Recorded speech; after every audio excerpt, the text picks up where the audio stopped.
సందేహించేవాడు పొందుతాడా? విశ్వసించినవాడు పొందుతాడా? విశ్వాసానికి వ్యతిరేకం అనుమానం, సందేహమేగా. ఎంత డేంజరో చూడండి. నీకు బలం చాలదు, నీకు జ్ఞానం చాలదు, నీకు శక్తి చాలదు, నీ వల్ల కాదు, నీవు చేయలేవు అని ఏ స్వరం వినబడినా గుర్తుపెట్టుకో. నేను చేస్తానని చెప్పానా? నేను సాధిస్తానని చెప్పానా? నా వల్ల ఇది అయిద్దని చెప్పానా? ఇవన్నీ నా వల్ల కాదు, నాకెవరు తోడై ఉన్నారో ఆయన వల్ల జరిగిద్దని చెప్తున్నాను నేను. నా దేవుడు బలవంతుడు అని చెప్తున్నా. నా దేవుడు జ్ఞానవంతుడు, నా దేవుడు శక్తివంతుడు, ఆయన నన్ను గెలిపించగలవాడు, ఆయన నాకు తోడై ఉన్నాడు, ఆయనను బట్టి నా ధైర్యం అని నీవు పలికి మనస్సుని సిద్ధపరచుకోవాలి. వాడు నీ మనస్సుని వేటాడినప్పుడు దేవుని గండ్రగొడ్డలతో వాడు తెచ్చే అనుమానాలు, సందేహాలను తుత్తునియలు చేయాలి. ఈ అపరాధ భావం ఎంత అవసరమో అంత ప్రమాదం కూడా.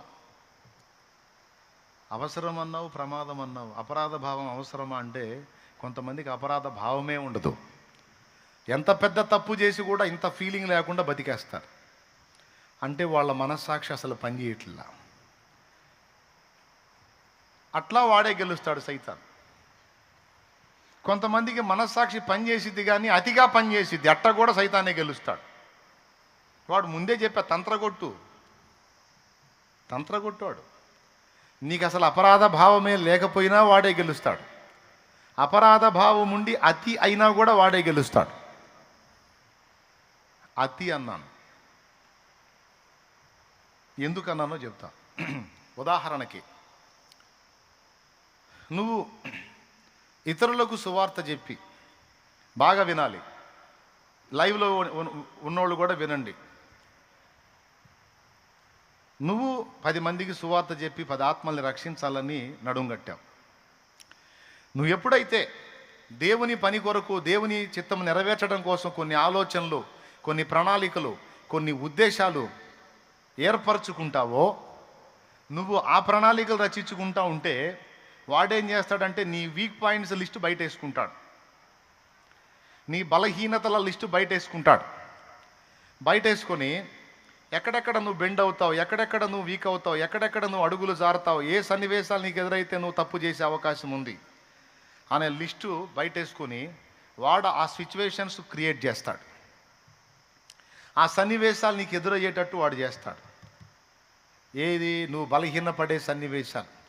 అది మాట ద్వారానో, తలంపు ద్వారానో, క్రియ ద్వారానో, నడకలోనో, పడకలోనో, నీ సమస్త ప్రవర్తనలో ఎలాంటి సన్నివేశాల్లో, ఎలాంటి ఘట్టాల్లో నువ్వు వీక్ అవుతావో వాడికి తెలుసు.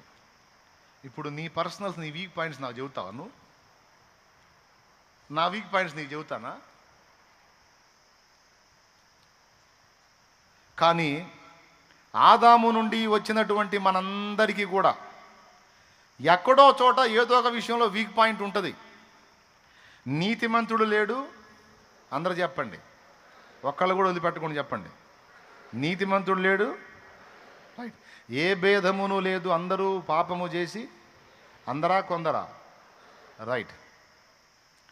కాబట్టి నా యందు అనగా నా శరీరమందు మంచిది ఏది?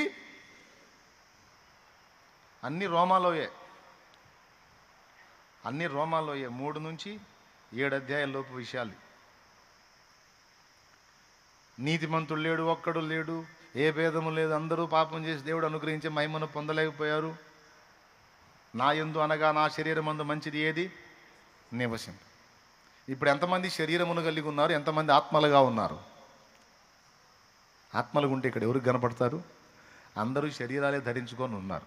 శరీరులు అందరూ చేతులు ఎత్తండి, ఆత్మలు ఎత్తకండి, శరీరులు చేతులు ఎత్తండి, రైట్. అందరూ శరీరాలే ధరించుకొని ఉన్నారు.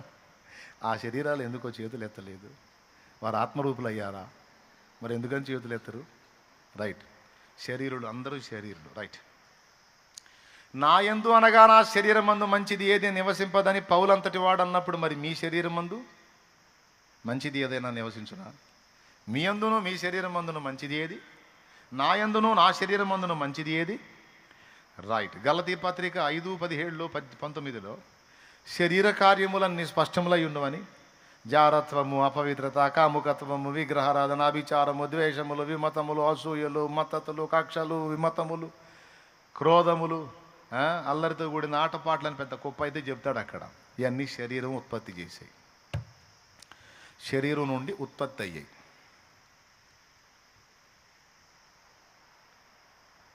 అష్టదరిద్రాలన్నీ నిండున్న శరీరంలో ప్రజెంట్ మనం మనుగడ సాగిస్తున్నాం. పేరుకే ఇల్లు, కానీ ఇల్లంతా అతుకుల గతుకుల బతుకు ఈ శరీరం.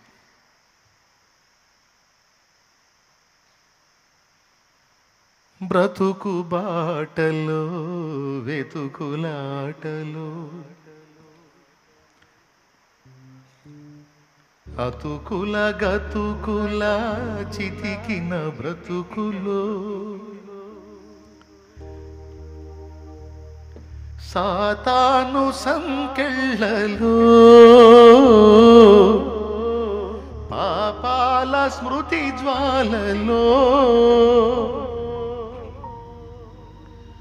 రోదన శోధన ఆవేదనలో ఈ బ్రతుకు ఇక మోపలేను.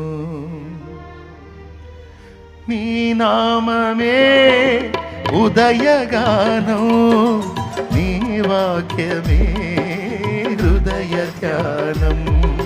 నీ నామమే ఉదయగానం, నీ వాక్యమే హృదయ ధ్యానం.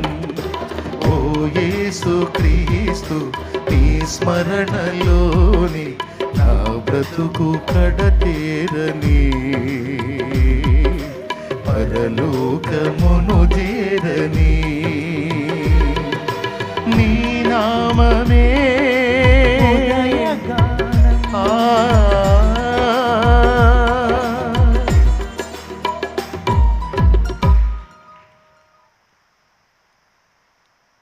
అతుకుల గతుకుల బతుకులు ఈ శరీరం బతుకది.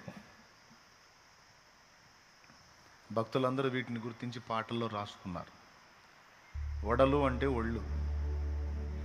అహము ఇహము పాశములై మనసు కృంగజేసినవి,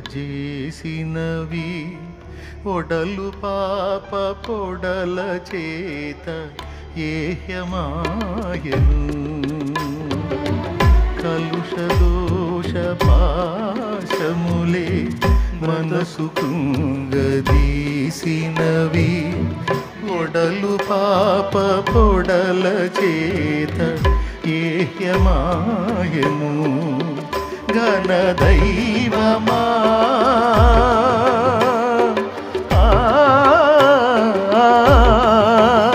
ఘన దైవమా, ఈ తరుణమించి శరణమీయుమా.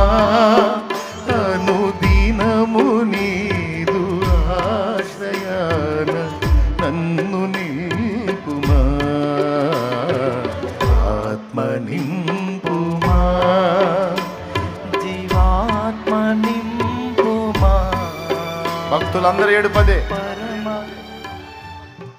మేలైనది చేయవలెనని కోరిక నాకు కలుగుచున్నది, కానీ అలాగూ చేయుట కలగట్లేదయ్యా. ఎంత జాగ్రత్తగా ఉన్నా ఎక్కడో చోట తేడా పడుతున్నాను, ఎంత భద్రంగా ఉన్నా ఎక్కడో చోట వీక్ అవుతున్నాను దేవా.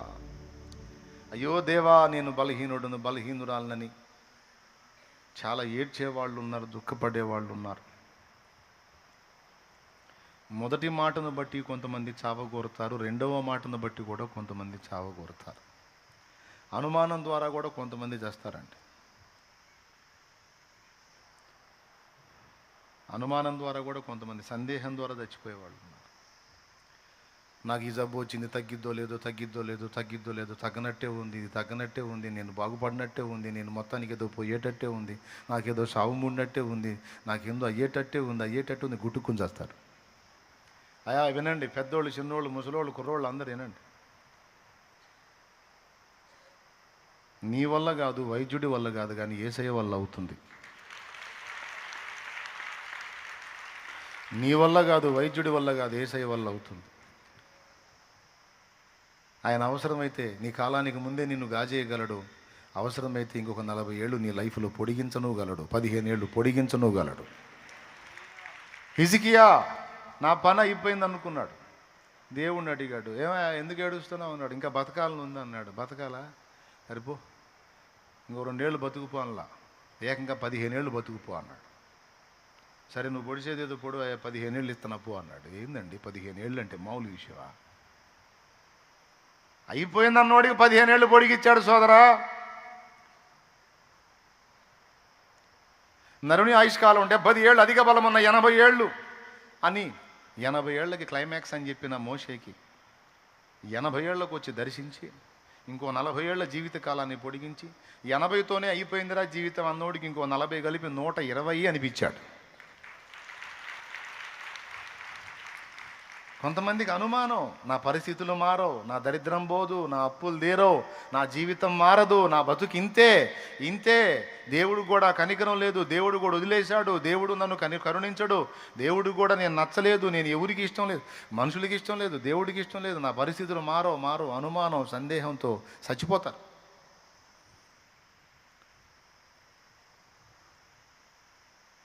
మారో అంటే అదే నమ్మారు. ఎందుకు నమ్మాలి? నీ ప్రాణం ఉన్నంత వరకు నీకు నిరీక్షణ ఉంది. నువ్వు బతికున్నంత వరకు నీకు నిరీక్షణ ఉంది. నీ భూమి మీద దేవుడు ఉంచినంత వరకు నీకు నిరీక్షణ ఉంది. ఏ ఘడియలోనైనా నీ పరిస్థితులు మారవచ్చు, దేవుడు ఖచ్చితంగా మార్చవచ్చు. నువ్వు అదెందుకు నమ్మవు? ఏదైనా విశ్వాసమేగా. మారదు, నేను పోతా, నాకు తగ్గదు, ఇదేరో, ఈ బతికింతే, ఇది మారదు అని ఆయన అనుకోవటం విశ్వాసమే. మారిద్ది, ఖచ్చితంగా స్వస్థపరుస్తాడు, బాగుపడతాను, విడుదల పొందుతాను, నా బాధలు తీరతాయి, నా అప్పులు తీరతాయి, దేవుడు నాకు నూతన జీవితాన్ని ఇస్తాడు అనేది కూడా విశ్వాసమే. నీ దరిద్రం కాకపోతే నువ్వు అలా అనుకునేది ఏదో ఇలా అనుకో. ఏమయ్యా, అవునా కాదా? ఏదైనా అనుకోవటమేగా. నువ్వు అలా ఎందుకు అనుకుంటున్నావు? సైతానుగాడి ఆలోచన. నువ్వు వాడికి ఎందుకు అవకాశం ఇస్తున్నావు? నేను ఎందుకు ఇంతసేటు కొట్టుకొని చెప్తున్నాను తెలుసా? ఇన్ని మాటలు వింటా కూడా చేస్తున్నారు, అందుకని చెబుతున్నా. ఇంతసేటు గొంతు దించుకొని మొత్తుకొని ఇంత ధైర్యం చెప్పి ఇన్ని రకాలుగా చెప్తున్నా కూడా ఎక్కడో చోట ఏదో ఒక వార్త వస్తానే ఉంది, సచ్చారని. కడుపులో మండిపోతుంది, వాళ్ళని మళ్ళీ బతికించి 4 బాధాలు అనిపిస్తుంది. నేనేం చెప్పాను, ఎందుకు ఇట్లా చేశామని. అందుకు శాలేమన్న ఎందుకు ఇట్లా చెప్తాడు, ఈ విషయాలు ఎందుకు చెప్తాడంటే మైండ్ పోయి కాదు, లేకపోతే వేరే సబ్జెక్ట్ లేక కాదు. ఇప్పుడు హృదయాల పరిస్థితి ఎలా ఉందో దేవునాత్మకు తెలుసు కనుక ఆయన మాట్లాడతాడు. అందుకని ఇక్కడికి వచ్చినప్పుడు ఆయన వశానికి అప్పగించుకొని మాట్లాడతా. లేకపోతే ఏదో సబ్జెక్ట్ చెప్పుకొని మమ అనిపించుకొని పోవచ్చు, అబ్బాయి పండితుడు అనిపించుకొని. నా పాండిత్యం ఉడుకు కావాలి, చచ్చేవాడు బతకాలి, అది కావాల్సింది. నా పాండిత్యాలు కాదు, పరిశుద్ధాత్మ స్వరం ప్రజలకు అందాలి. నువ్వు నెగిటివ్గా ఎందుకు అనుకుంటున్నావు? పాజిటివ్గా అనుకో. ఏదైనా అనుకోవటమేగా. నా అప్పులు తీరు, నా బాధలు పోవు, నా పరిస్థితులు మారు, నేను బాగుపడను, నా పిల్లలు మారరు, నా ఇల్లు మారదు, నా సంసారం మారదు, నా శరీరంలో రోగం తగ్గదు, నాకేంత ఇంకా ఎక్కువ అవుతుంది, షుగర్ ఎంత ఇంకా పెరిగిపోతుంది, బీపీ ఇంకా పెరిగిపోతుంది, గుండె దాడని ఇంకా పెరిగిపోతుంది అనుకుంటాం. ఇంకా పెరిగి టపామంటాం.